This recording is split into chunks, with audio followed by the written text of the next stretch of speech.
Haber verdiğimiz kimi Space TV'nin keçmiş direktoru Vado Karovi'nin qızının toyu baş tutub. Məclisə show biznesin bir çox tanınmış simaları qatılıb.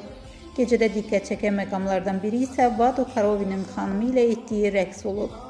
Cütlüyün rəqs görüntüləri sosial şəbəkədə yayılıb. Onlar evlatlarının toyunda müğənni Emil Bədalovun ifası altında rəqs ediblər. Qeyd edək ki, Vado Karovi'nin qızı Zarina Əli adlı bəylə ailə qurub.